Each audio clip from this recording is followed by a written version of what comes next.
Hello, audience. And once again, thank you for joining us on the Common Health podcast. As you know, this is just our way of trying to bring you stories out of Virginia. And basically, it is those stories that we hear about almost every day or we experience every day. And we really feel that this is an opportunity that we can bring you such different ideas and perspective so that as you listen from Common Health, you'll be able to use a little bit of something from these stories in your life or with your family or good friends. So with that, and I know you hear me say this all the time, audience, but I can't help it. But when we have fantastic guests on this show, I have no other choice but to promote and brag about it. And so once again, we really feel that we have brought somebody on today's show to talk with you and share with you some things that we feel are very important to you, to me, and other folks as well. So today we're joined by someone with a long history in healthcare. And I know this guy. He is pretty fabulous in my view. And I think after this show and you hear a lot of what we're going to talk about and a lot of things that he's going to share with us, I think you're going to see why I'm one of his biggest advocates. But he's been in healthcare for a very long time. He's been both as from a provider perspective as well as a leader. His name is Marcus Stone. He's the CEO of a Virginia Community Health Center. The name of his health center is called Connect Health and Wellness, which serves the Martinsville, Henry, and Patrick County area. And we're going to learn a little bit more about this particular area. I think it's a very special area here in Virginia, and I think it's representative of some other special areas throughout this country. But before Marcus's time in FQHC leadership, he has spent over a decade in various roles, working in hospitals, working as an EMT. And so again, we're going to tap into some of that, what he's done in the past. So Marcus, welcome to Common Health, and thanks for joining us. Certainly. It's a pleasure to be with you, and thank you for all the kind words. Hope I can live up to your expectations the stage you've set here. So Marcus, one of the things that I know that our audience does not know, that I know you grew up in the Martinsville area. I've been to Martinsville, listeners, but I really would like for you to hear from an actual individual who grew up and is still living in Martinsville. And I think that's what's so interesting is that, he chose to stay in his community and bring back his expertise as a way to help drive good health care. And so, Marcus, can you just share with our audience a little bit, give us a little nugget, a little gem about the Martinsville, Virginia area? Absolutely. Tracy, I've always been a firm believer in actions speak louder than words. And so in thinking about the community here, the community that I grew up in and my experience in the community, what better way to show how we can press forward, how we can make things move in a positive direction than to get busy, get to work. And so these are my actions, right? And Martinsville has always been a very special place to me and continues to be a special place for my family. Martinsville is home to a lot of really cool things and has a rich history in a lot of ways that most people don't know. Martinsville was probably in the early 90s, the sweatshirt capital of the world with Vanity Fair and Bassett Walker industry here. Really? And home to a lot of huge furniture names that most people may not be aware of. Bassett Furniture is headquartered in Martinsville, Henry County, Virginia. Stanley Furniture was headquartered and founded in Bassett, Stanleytown, Virginia. Hooker Furniture, Toltex, DuPont had a plant in Martinsville. So just a lot of rich history in industry here. And of course, in the 90s and into the early 2000s, there was some globalization that occurred, right? I think everybody's probably heard of NAFTA on the East Coast. And that challenged our area from an economic perspective. But that really helped Martinsville over the last several years, has helped Martinsville redefine itself as an economic transition area, sort of leading the way. One thing I would be remiss if I didn't include, for those of you out there that are NASCAR fans or motorsports fans, Martinsville is home to the oldest NASCAR track on the circuit, Martinsville Speedway. And just to our west, the oldest NASCAR team still competing, Wood Brothers Racing. So a lot of really cool, interesting Mhm. historical tidbits. But that's what makes Martinsville special and different than anywhere else. You know, I know, like I said, listeners, Marcus made the decision to continue to live in the Martinsville community. And he's got a young family and a beautiful wife who I've met. And, you told us about Martinsville, Marcus, but why should it be important to people outside of Martinsville to know about a beautiful community like Martinsville and others like it throughout not just Virginia, but other states as well? Sure.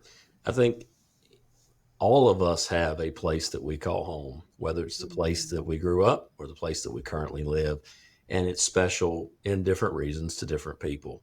And so to think about that, what makes Martinsville special to me, right, as basically a lifelong resident of the area, we talked about the economic impact of transition in the area in the globalization era.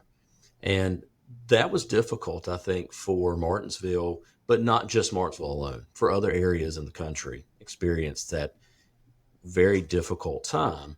And being a child growing up in that time with my parents, both employed in the textile industry, both of them losing their jobs, right, was a very difficult time.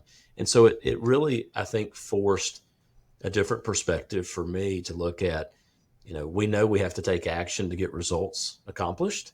And so what actions can I take to help accomplish more positive actions and more positive forward momentum for our community? And so in looking at that, that's really what drove my decision. I grew up Mm, in the area, had a lot of opportunity that I may not have had other places because we are a small town. And I think that drives a lot of great interactions and a lot of great relationships. And so a lot of the opportunity that I had that the area gave to me really made me focus on, hey, how can I give back? What can I do to give back to mm, the community? And that drove me in high school to become an EMT, which my family has a rich history in that as well. My mm, father's been in volunteer EMS since the 70s. And so, and still participates at some level with that, but really helped me to focus on starting that sort of healthcare journey. And that really is what got me into healthcare and what really made me focus on what I could do to give back to a community that has given me so much over the years. mm, mm. And I know that holds true for others across the country, right? Right. Listeners that are hearing this right now probably have their own soft spot, right? I'd call Mhm, that one mine, their own soft spot that they can look at and say, hey, here's my why. But that mhm, truly is my why. How do I really help the people in the community? How do I help the community come to a better future through what I can do in action to move things mhm. forward? Well, and one of the things that you said, which stood out in when you were describing why you stayed in Martinsville and raising your family there and doing what you're doing, is you said, "This is my home. This is home."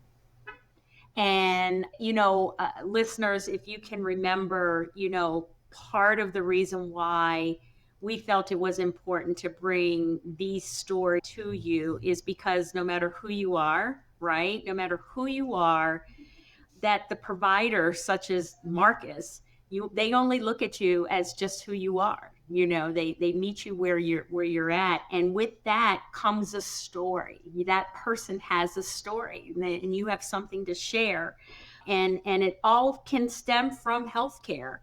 And so, with that being said, listeners, you heard from Marcus talking about the community, and it is home to him and many other folks who live in the Martinsville area. And so with that, there's a community health center. There is a federally qualified community health center there in that community providing care. And like I said, it's Marcus that is the CEO, and he works with some wonderful people in that health center. Marcus, Can you talk to us a little bit? Share with our listeners what's been the history? What's the history behind Connect, right? The name of your health center. And then talk to us a little bit also about why it's important to work at a health center. What is the difference? What are the mountains that that health center is moving in this community? Absolutely. So the history of our health center is probably akin to many other stories that you'll hear from health centers across the country, in the fact that in the early 2000s, our area began looking at care and healthcare. We talked a little bit about the economic transition the area went through. And as part of that, in starting to rebuild the workforce and rebuild the industry, the community really began looking at, all right, if we're going to have industry here, we've got to have a workforce. And if we're going to have a workforce, it has to be able to contribute positively to our economic situation and the perspective. And in doing that, it was really quickly understood that we may not have the access to healthcare that we need for this community. And doing the community study and working through that, primary care really stood out as a huge driver in that economic output of healthcare. And how do you accomplish that? And I think bringing those folks to the table and having a discussion about, here's the problem we have. Now, what actions do we take? What do we leverage to make a change here?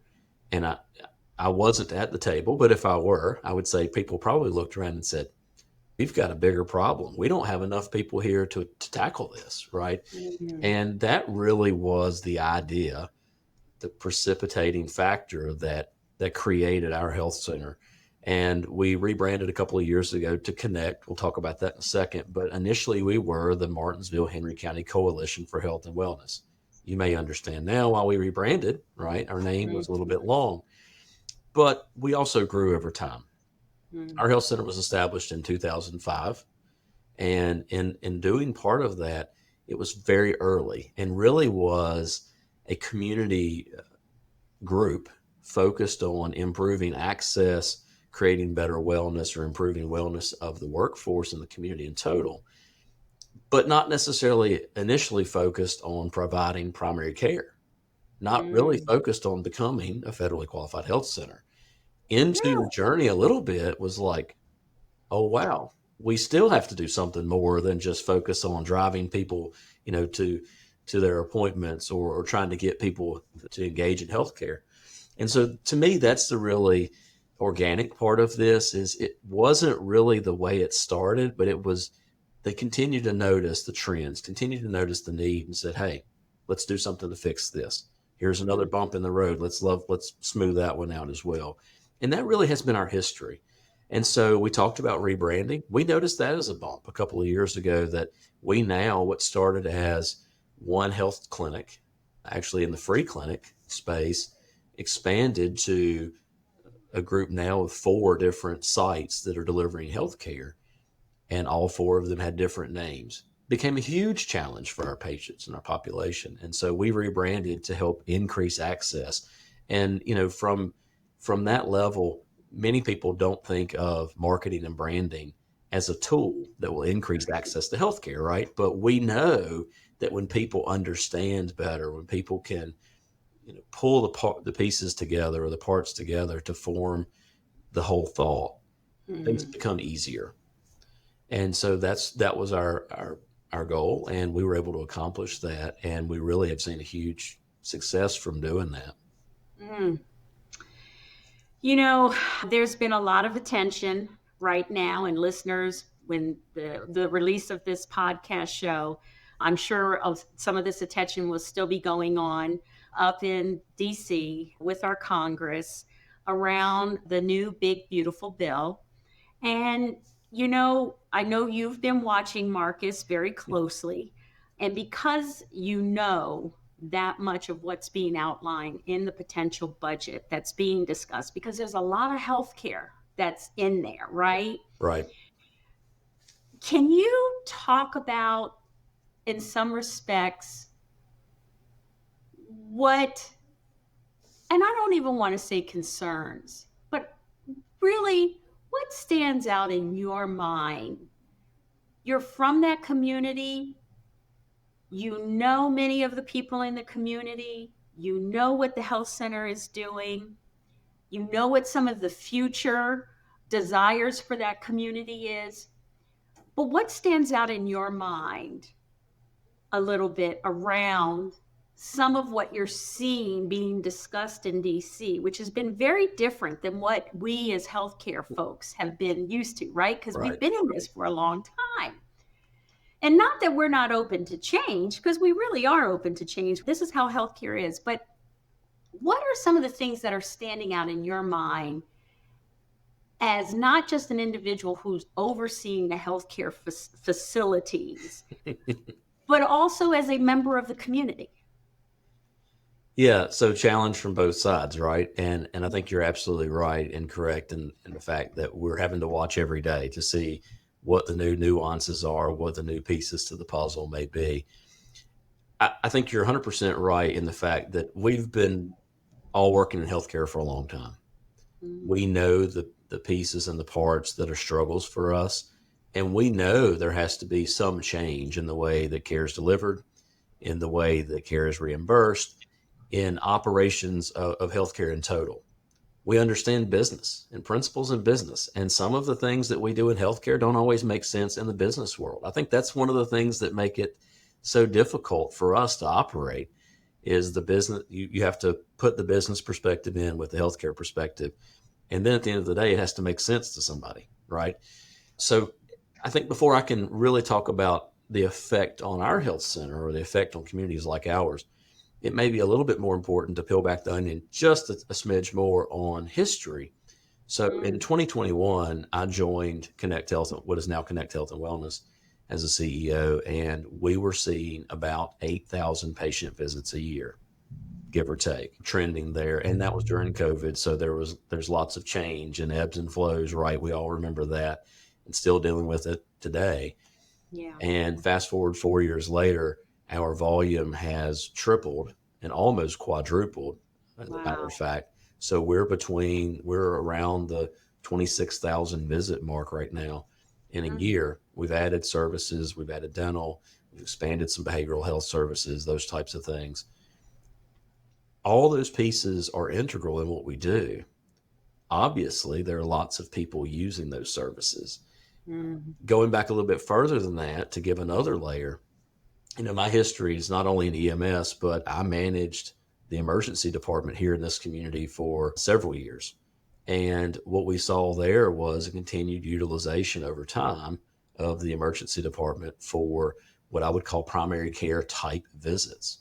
And so in my EMS world, we would pick up people who were in need of primary care type visits because they didn't have transportation or other social aspects that were keeping them from being able to seek care, taken to the emergency department where I would see them again, right, as an mm, ER staff member, and then getting them discharged for follow up to a primary care provider that many times they did not have.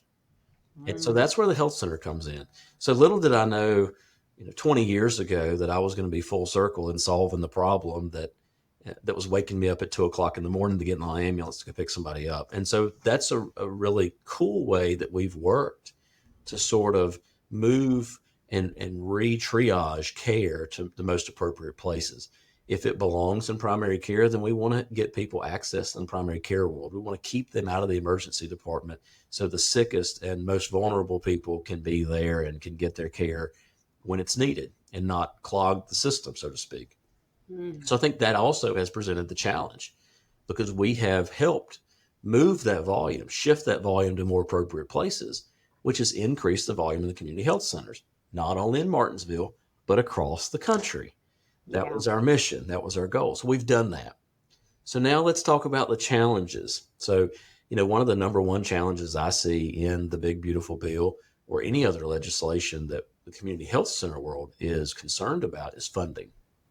Mm. We know that funding, not only from grant funding, that's a huge portion of what health centers need to function, but reimbursement from services.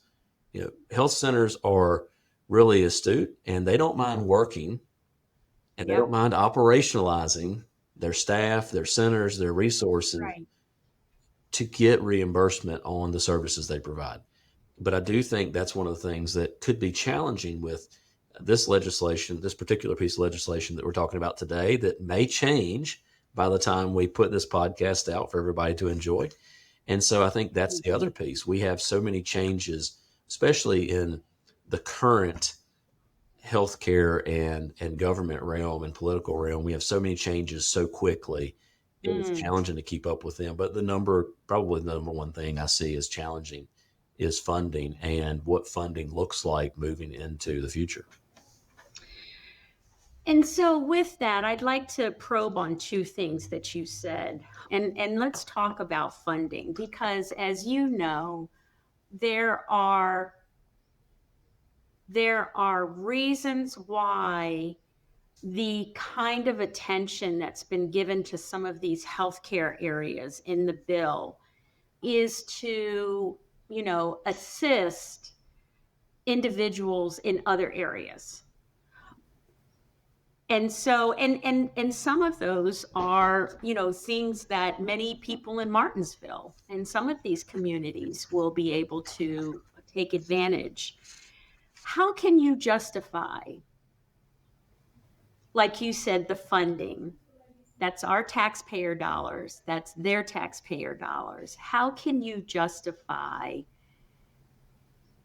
the funding that supports your health centers, the other health centers in this country, to the person next to you that is concerned about how their tax money is being spent? As you all know, we are a very nonpartisan podcast, but it is important for you to hear this because for those of you who are listening who live in America, you will be able to understand the position, if you will, of a healthcare provider in a community health center. And I think it's important for you to hear that perspective. So Marcus, please. Absolutely. And I can address it from a completely nonpartisan perspective. Look, I've worked in for profit healthcare and now I work in not for profit healthcare. The real difference is how much you're able to produce in revenue and how you reinvest that in what you do every day. And I will tell you that most health centers across the country struggle to make ends meet. That's the nature of what we do. There are lots of patients that receive free care. I could go on about the hundreds of thousands of dollars in free care provided by health centers just in our area for a while. And in Virginia, we can multiply that across the country. We can multiply that from that perspective. We really can make sure that people are getting the care they need.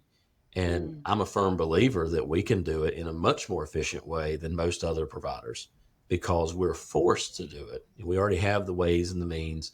We've been sort of relegated to the fact that we have to figure out how to make lemonade out of lemons. And that's something that we do. And so we talked about smoothing the bumps earlier. We have problem solvers in my organization and organizations like mine across the Commonwealth. I've met a lot in the Commonwealth and some from across the country, but people who are problem solvers. And we work really hard every day, regardless of what the problem is. We have patients that can't get their medication. We find a way to get them their medicine. We have patients who can't get to their appointment. We have people that'll figure it out, from the front desk person to the highest person in the organization, right? And so it's about problem solving. And we do a really good job as an industry, as a federally qualified health center industry, in problem solving. And so the return on investment for the tax dollars that are coming into organizations like ours, FQHCs like ours across the country, by and large, is much greater than you will get from other investments that you can make with the money. The system is set up in a way that really focuses on not only care and access to care for every individual, regardless of any demographic factor, but also quality of care. If you go to a private provider, private care provider, does primary care or specialty care even, they may or may not be required. I know they're not federally required in most cases to provide quality data about what they do and how they deliver their care. Health centers are required to do that. And so not only are we looking at things and managed and held to a standard of quality, but we're held to a standard of financial stability, which is measured every year by an audit that we are required to complete in order to maintain our federal funding. So we're getting examined from every way possible to make sure that we are providing what we say we're providing. We have site visits, as you know, Tracy. I think you do some of them, site visits on a triennial basis. We have to compete for grant funding every 3 years through the federal government. And there are checkpoints along the way that require us to basically provide all of our data and information as well during that time. And so we have probably more regulation than, along with the remainder of healthcare, than a lot of other industries. And we're required to perform. Well, and I think too, to your point, like you said, there are so many things you have to do in order to be a designated federally qualified Correct. health center, right? And going back to that return, well, one thing also, I think, in addition, is that people can go online, right? And Right. actually pull your data up around quality, And that to me, I think is probably one of the benefits or one of the stronger points of this particular federal program. And also I just want to note, listeners, that, even though Connect Health gets some funding from the feds and that come from your tax dollars, that is only a smidgen, quite frankly, of the dollars that go into the community health center like Connect Health. They're required to bill like hospitals and private practitioners and all that. And that really makes up a lot of the revenue that they bring into their organization. And so, yes, there's a little bit of dollars that comes in from the federal government, but a majority of their revenue comes from the billings, if you will, as well as some other things that these health centers do to be able to provide care to their community. But the government requires them to focus on quality, right? They want to do a good job, the feds do, around managing diabetes, right? Right. Around managing pediatric childhood disease, maternal health, mental health. So there are things that we can do as a taxpayer and actually pull up what's going on at Connect Health as well as other health centers as it pertains to the quality of care that's being provided at that organization. One of the things that I've been hearing too, Marcus, and again, coming from Martinsville, a smaller rural community, very different from an urban setting, where you'll have multiple providers and access to multiple providers, and you'll have maybe 2, 3, 4, sometimes even 5 hospitals, right, available to you. Well, that's not as much the case, right? Right. I know you're shaking your head, but yeah, it's not much the case when we're going into the Martinsville community and other communities, rural communities. What do you think could happen to maybe some of our rural hospitals? You've worked in a hospital, you're a nurse by training. What do you think could be an impact on if some of these areas that's being looked at and making changes? What do you think some of those impacts could be on some of the rural hospitals and then the hospital that you collaborate with? Sure. And I think probably the biggest impact that we see are changes related to Medicaid. And we've talked about that in a lot of different ways. We've heard our government partners, our legislators talk about that in different ways. And I think that's one of the things they're continuing to sort of discuss at depth and probably are having some really nice conversations about, which could at times be a little bit more compassionate or passionate, right? Passionate, yeah. Passionate discussions. And so I think, and maybe compassionate too. But anyway, I think the challenge there is regardless of how Medicaid changes, it will present some challenges. Regardless of how any of these healthcare delivery models change, there are going to be challenges that go along with that. And there's a lot of concern around the decreased FMAP or the the reimbursement to the states and what that means. Virginia has a trigger law in effect right now. And so our law in Virginia for Medicaid expansion requires a 90% reimbursement by the federal government for Medicaid expansion. And there's discussion at the federal level of changing the FMAP to 80%. So what does that do in Virginia? And I know our friends that are working on that have lots of questions, but we're not there yet, right? So we're trying to change the tire on the car while we're driving down the road. There's a lot of people busy running and a lot of people busy trying to catch up to the lug nuts to figure this thing out. And so that's one of the bigger challenges that I see is we know there have to be changes. We know there are challenges in the system today that need to be changed or revised to make it better, make it more efficient. How do we do that? How do we change the tire on the car while we're driving at 20 miles an hour? And that's the $1 million question, right?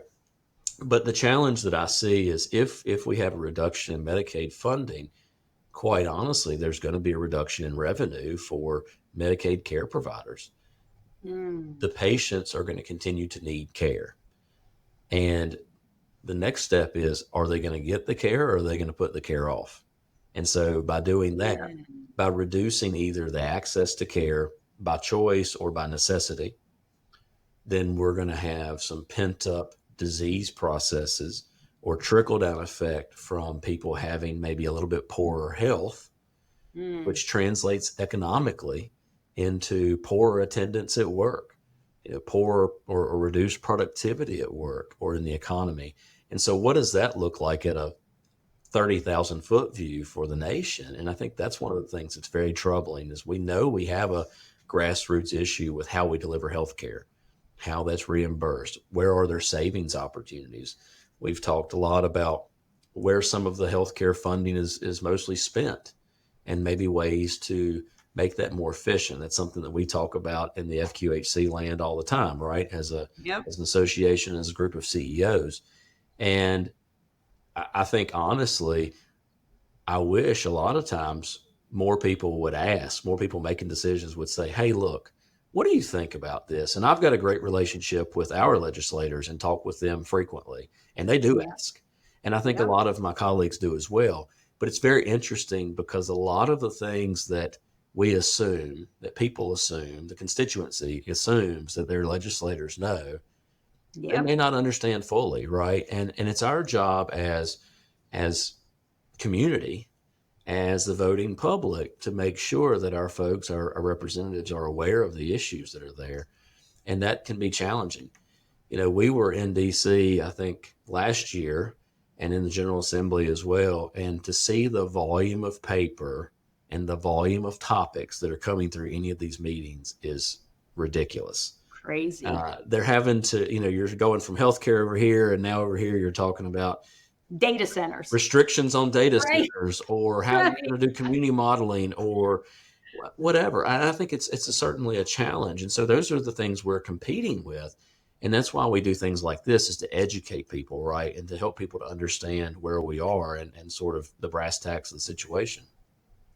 But I think any of the funding changes, you're going to see challenges for rural hospitals, not only in Virginia, not only in small places, but in larger places as well. Let's talk about inner city where there's huge populations of people and where FQHCs sort of thrive there as well. But hospitals and FQHCs will probably be some of the hardest hit by changes just because of the sheer volume of Medicaid and Medicare populations that go to those centers.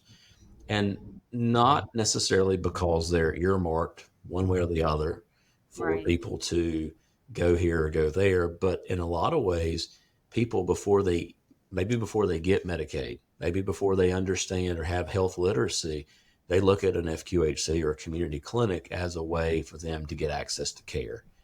And then in some way, shape, or form, they become eligible for Medicaid, right? And so they stick with their health center. And that shows the transition of the amount of free care that was probably provided before there was ever a dime from any type of revenue reimbursement, which happens to be Medicaid, maybe for some people. And so to see that change, to see that revenue shift again, the investment becomes even larger on the free care side. And so what's Mm. the other piece that makes up the difference? So if you're given, if you're having to invest in all this free care in order to kind of help people get established and get the system rolling, how do we backfill the loss if there's funding change there?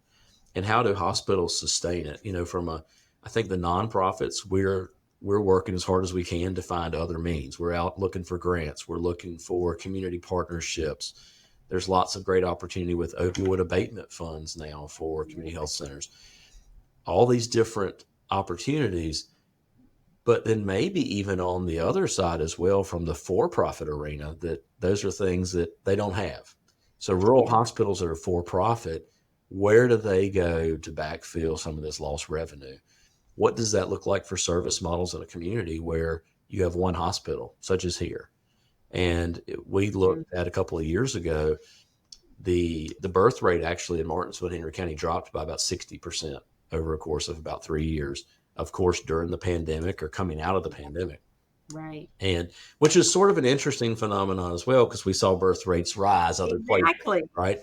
Right. And their local hospital actually discontinued their OBGYN services and delivery services here in Martinsville, which has forced, they have another campus that's east in Danville, Virginia, where they still deliver babies and have OB services, which are managed and overseen by the FQHC in that area. So the Mm. hospital does not, they farm out most of their OB to the FQHC. And that's a service delivery model that works for that community, right? But we have people that are traveling now 30 to 50 miles for delivery and OB services. And that's one example of how maybe not the revenue, but the economics, the business decision that has to play into what we call healthcare, how that can affect people, how that can affect people who are looking for care or need care, and how they can access care. Mm. You talk about maternal health and how far these, folks are going just to bring a life into this world. I think about too disease, right? I mean, one of the things that FQHC's track is, the diseases of patients, and part of that tracking allows you to make really important decisions around the management of those folks who have these diseases.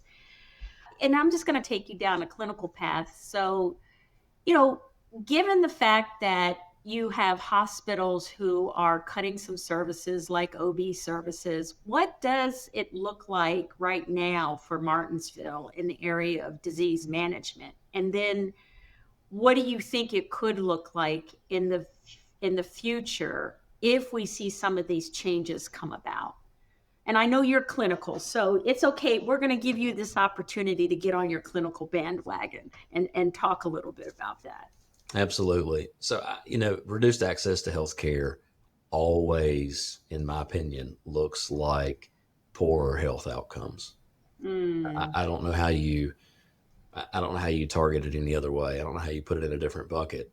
If you look at people who, we talk about disease, and people hear disease and they have lots of different thoughts, right? But let's talk about some of the easiest and most common things to talk about. Let's talk about hypertension. Let's talk about diabetes, two of the largest contributors to cardiac disease and death in our nation and across the world. Those particular illnesses, those disease processes have to be managed. You have to have access to care in order for them to be managed.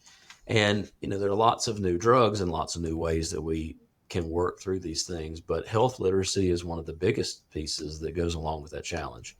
We can Mm. prescribe drugs all day long.